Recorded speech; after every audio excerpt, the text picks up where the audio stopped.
to Publish It Group Talks. I'm Lauren, and our studio guest today is Muhammed Vally. Welcome, Muhammed. Thank you, Lauren. And he's here to talk to us a bit about law. And as designers, and even creatives, well, that's one subject that we are not very familiar with. And also a subject that I think is very wide and often needs to be spoken about in order to bridge that first point of contact. Correct. Our purpose here today, hopefully, is to demystify these nebulous concepts of what is intellectual property law. So we'll go through an introduction of what intellectual property law comprises, where it sits in terms of the general scheme of laws. Then we'll touch on each of the more important aspects of intellectual property law, the different types of intellectual property law rights that you encounter, and when to know when you need to go to a patent attorney or trademarks attorney and seek protection for your idea, your invention, your trademark, your name, and when you can basically leave it be. But ideally, our ultimate aim is to basically upskill the listener in identifying and knowing exactly what comprises intellectual property. Thank you. And I think it's also good for the listeners to know that this is a new channel. And the aim of this platform is to educate, inform, and inspire. And we hope that through these series of episodes with Muhammed over the next few months, that the listeners will definitely be educated, informed, and inspired. So I would like to start off by maybe asking, Muhammed, would you mind explaining to the listeners, I was looking at your profile on LinkedIn, and it said you're a patent attorney for the last 8 years. You have degrees in both law and biochemistry, and you practice intellectual property rights establishment, commercialization and enforcement, as well as general litigation. You're practicing in Rosebank in Johannesburg. Could you tell the listeners a little bit more about what you do? Sure. When it comes to intellectual property rights, one has to first establish the right in order to enforce it. I'll give you an example. If you decide one day that through an inspiration or through research or however it might be, you've come up with the next big thing, for example, a cure for AIDS, or maybe a business concept that nobody else has, and you obviously want to go to market with that idea in order to commercialize the idea and to make a bit of money out of it. Before you go to the public with that idea, you want to ideally ring fence and protect the idea so that nobody else comes along and in a backhanded flattery sort of way simply copy your idea and run off to the nearest street corner in competition with you. If your idea is meritorious and it meets certain requirements that are expressed in terms of the law, then yes, you should be entitled to protect that idea to the exclusion of everyone else, and also permit you the opportunity of potentially licensing out the idea to people who want to enter into business agreements with you. And that is where the the establishment of your intellectual property rights comes about. You go to someone like me, your patent attorney or your intellectual property law attorney, and you express the idea to them. They would then take the idea, consider it, and apply the appropriate form of protection to that idea. So if you've come up with an invention which is basically a broad-based solution to an existing problem, whether it's a product or a process, a combination of either, your attorney would then tell you, listen, maybe the first port of call that you need to consider is filing a patent application directed towards your invention. But if it's simply a catchy name that might attract customers to your business, it serves to distinguish your business from that of your competitors, but you're offering the same goods and services as the guy next door, then you might want to consider filing a trademark application to protect your name or your get-up, the way in which your company is represented to the notional customer, so that there's a flag post that the law will protect from somebody else simply adopting, copying, and passing themselves off to be your company or an association with your company. Another form of IP protection would be, for example, you've designed a really funky looking chair and it's aesthetically pleasing to the eye. Then you may want to consider design protection, because a chair is by no means an invention, but it can qualify as a registered or industrial design. And the aesthetics of the chair, or perhaps how the chair works in terms of its features, that is something that can be protected as well. If you're an author of a book or a literary work, perhaps even a painting, and you want to understand what are the dynamics in terms of the law in order to afford you protection in and to the work, your attorney can advise you based on your particular set of circumstances and facts. Once you've obviously established what's the appropriate form of intellectual property protection, your attorney will take the requisite steps in order to either file it or to advise you on how to go about protecting a non-registerable form of intellectual property rights. We'll come to that in a bit when we go into the topics in a little bit more detail. But having then taken those steps, whether you register your idea under a suitable statutory form of protection, or you simply indicate to the general public that this is an intended form of intellectual property rights that you've now established, you've got the right that accrues to you. It's an intangible. You're not going to receive any physical asset in your business or in your personal name. What you're going to have is a certificate that is going to either record your idea, or it's going to evidence what your trademark looks like, or your design registration for that matter. And that evidence is your representation to the world that you are the owner of this creative aspect or this creative idea. And that establishes your right when the right accrues to you. As soon as you've taken steps to protect your rights, or where the rights start accruing in terms of registrations that have come through for protection. If somebody decides to, despite the existence of the right, go and copy your idea or adopt your trademark, or maybe even copy your design, you can then reapproach your attorney to go and enforce that right. Here's a statutory form of protection evidenced by my certificate, which shows what the subject matter of that right entails, and here is an act of infringement. I say it's an infringement simply because this and this and this is what's protected, and that has been copied. And you can go to court for an interdict in order to stop the act of infringement from continuing. You also have an entitlement to a claim for damages, provided you can demonstrate that you have indeed suffered damages, and what the quantum of that would be, well, that's subject of an inquiry by the court. And the third aspect, the commercialization aspect, it's all well and good that you have a right, but it's how you translate that right into commercial gain that makes your right valuable. So it's no good just having a patent registered or a trademark registered. You have to take those rights and place it into your business model. Obviously, there would be some sort of a business case for you to make money, to turn a profit. And it is that you're actually, in truth, seeking to protect, outside of just protection of the idea. It is protecting the revenue streams that you derive through commerce in taking the idea to market. So that's basically where I'm involved in. Yeah, that's great. Thanks.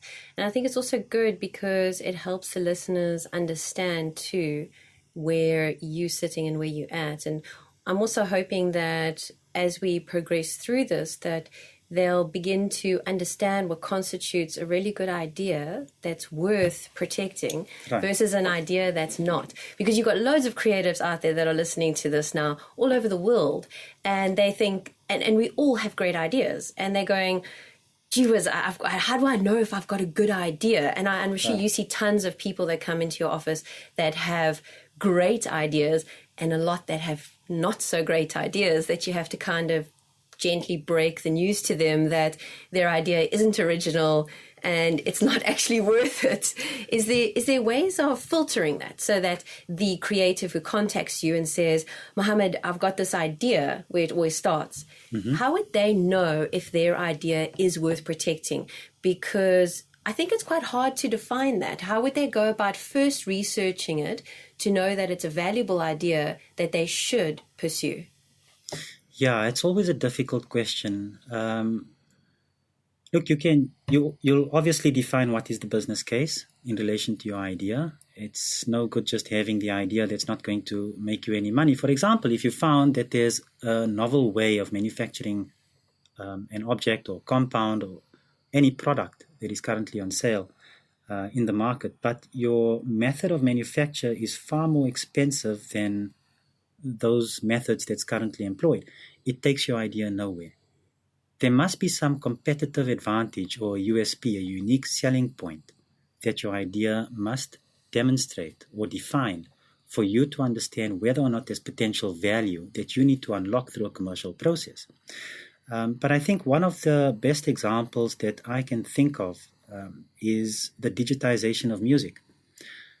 The inventor of digital music, or converting music from its then form in CDs, LPs, and tapes, decided to patent his idea of converting those formats into a digital format. Wow. A long time ago, I long wasn't aware before of that. Sure. Apple decided to launch the iPod.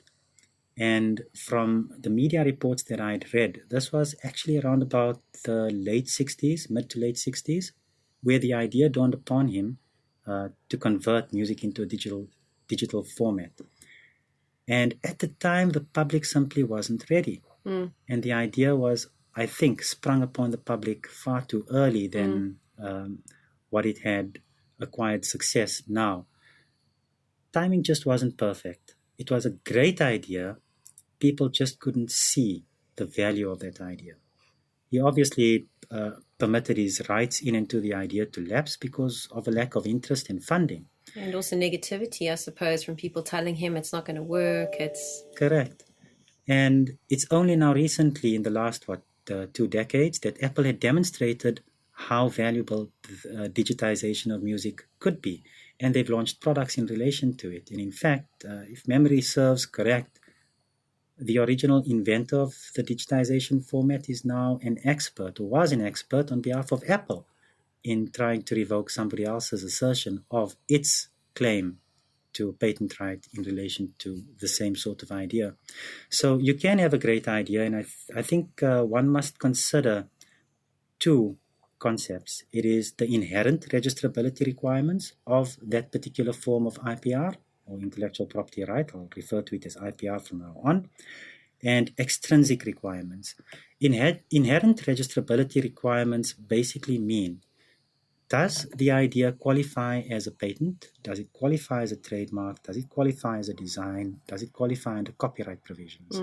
So whatever might be more suitable in terms of a statutory form of protection, your idea must meet these requirements for you to have access to that right.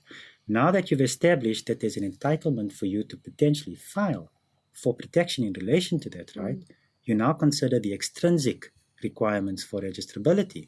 And that is, if there's any pre-existing right or disclosure, in the case of patents, that belongs to a third party, you may not be entitled to claim protection into that right. So if somebody else thought of the idea before you and they've gone public with it, say, for example, somebody decided, here's a nice cell phone which does all wonderful things. It's got a great processor. We can simply use it as a radio in a motor vehicle, and at the same time use it as a mobile telephone. Believe it or not, that was done way back when in the 70s, at least on paper. So the idea having been disclosed debars a person from subsequently claiming the idea as their own, even though they've independently come up with the idea. And even if I say create my product and I haven't registered, I haven't made a trademark, there's no patent, there's no copyright, but I've created it, I've put it in the shops, I'm marketing it, and someone comes along and they say, that's very clever. And they go look it up and they say, this person hasn't registered this. And they go and register it. Where does that leave me? I can prove that I've created it, I've got all these rights that I would feel are rights. And let's say when I registered as a PTY Limited, they even gave me the name. But Joe Soap has gone and he's registered all of this now, and he's suddenly first in line, and I've been practicing for years. What happens? Okay, that's a compound question, but an important one. So let's cut it up and divide it across the different forms of IP rights. If the idea that's been taken would arguably fall within the domain of patent rights, then your lack of having registered that idea under a suitable patent application means that you've gifted the idea to the general public, and anyone else can come along and copy it. It's terrible. So yeah, it's it's Sounds- not the best news that one would hear. No. There's Yeah. often the dilemma that people find. Do I first test the market and see whether or not this Yes. product is going to make me some money before Yes. I go and spend money with a patent attorney, or do I go to the patent attorney first? Or do I risk it? Yeah. Correct. And then leave little money for purposes of marketing my products. So it's always a toss-up. But ideally, one needs to visit a patent attorney if it's in relation to an idea. Have that idea subject of a provisional patent application. So that at least you've got a date, name of an inventor, and a detailed disclosure of what your idea relates to for purposes of confirming or later preserving Yes. is a better word, for purposes of preserving the opportunity to translate those rights into patent rights that are Yes. enforceable. If you've taken that step, then at least you've got a basis on which you can now work towards an enforcement action to prevent that person from continuing to copy your product or your business or whatever it is that you've patented. If it's merely a name, if you've found a very interesting name to call your business and you're offering any old product under your brand name, you've got an opportunity to rely on two forms, potentially, of an action for an interdict. And that is to either assert common law rights in relation to an unregistered trademark, or to rely on your existing registration of your trademark for purposes of your interdict. So you are able to, in that instance, go forth, approach a court and say, you know what, this is an act of infringement and it needs to stop. And these are the reasons why. The difficulty with either of those options is onus of proof.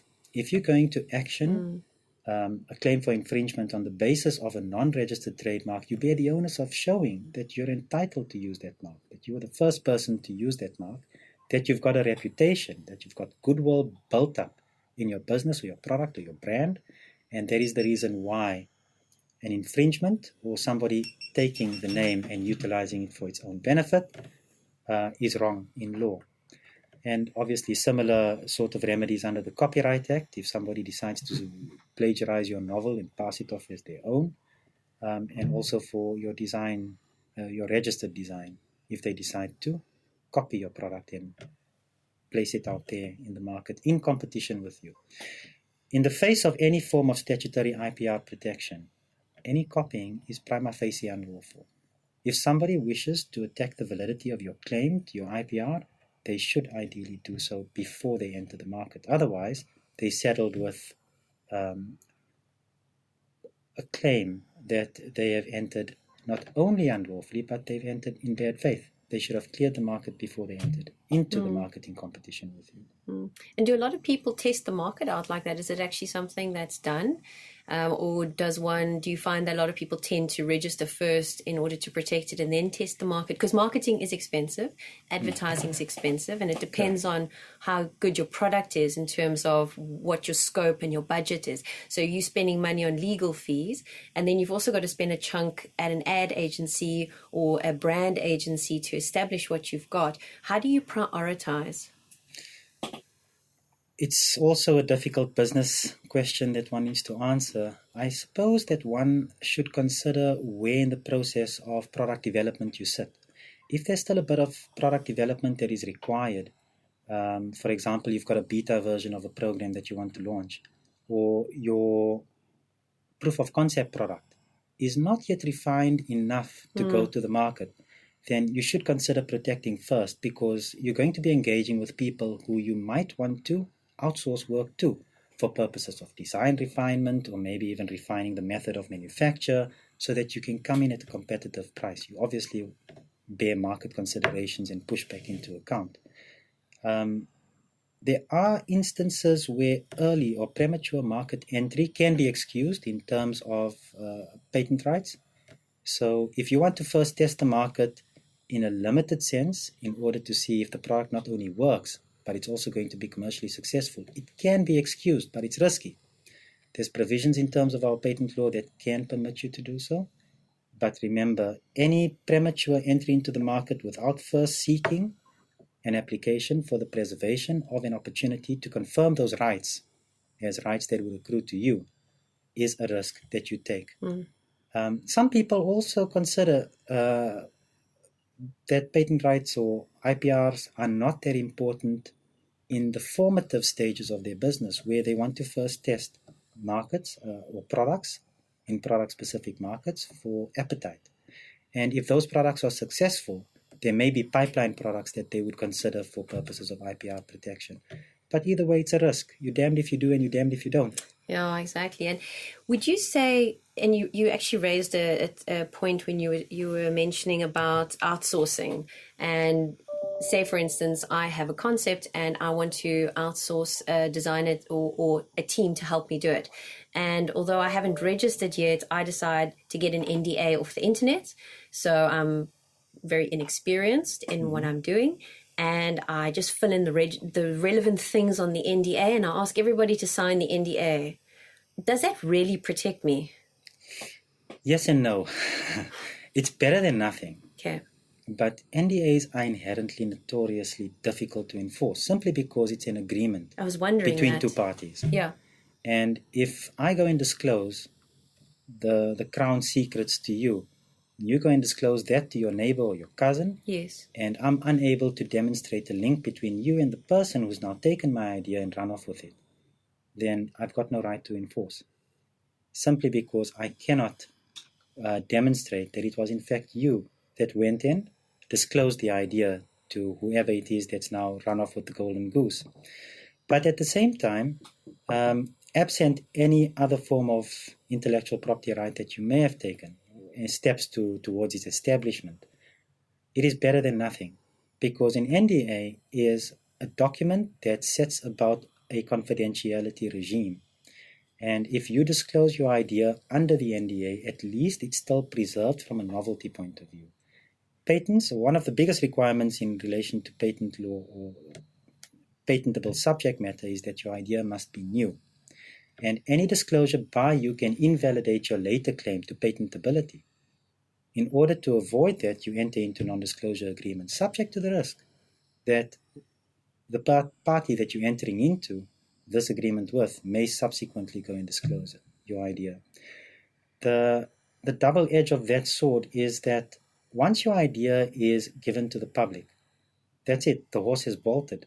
You cannot recover from that position. So you may want to amend your NDA for purposes of defining a penalty in cases of breach, obviously where you can prove that the breach was as a result of your counterparty. But as to your second question, should you simply go and Google? It is the most dangerous thing in the world. We all do that. That's why we so. I think it's everyone has that on their shoulders, that they're to blame for it. I mean, we're continually Googling what's wrong with us being sick, and that's the millennial generation. And those are mostly the listeners. So they just think NDA, they're already on their computers downloading something. Right. And the problem with that is that you're likely to get onto a US website, download a US NDA, which has been tailored for purposes of US law, not necessarily for South African law. And even if you find something that may be applicable to the South African context, it may not be as tailored as you may require it to be. It'll just be a standard boilerplate, better than nothing. No, we're not going to go and pay an attorney to draft something for us. Let's just use this and go with it. There may be some provisions that would protect you, as boilerplate clauses usually do, but it is what's not there, or what may be irrelevant for purposes of your own initiative, that could ultimately have that contract either set aside or attacked or declared void ab initio, void from the first instance. So if you have an NDA that has certain provisions relating to, for instance, microorganisms, simply because it was floating around in cyberspace, and you want to provide a new fender for a motor vehicle, but you've got the wording of microorganisms in the contract, it's just not going to fly. So hopefully someone would have read it, someone would have tailored it for purposes of their own business requirements, and that South African legal principles, as updated as at today, would be expressed in that contract. But that's a utopian ideal that we might not achieve. No. So I would propose that you rather if you've never done an NDA before, go to an attorney, spend the money, spend the school fees, understand what goes into an NDA. Yes.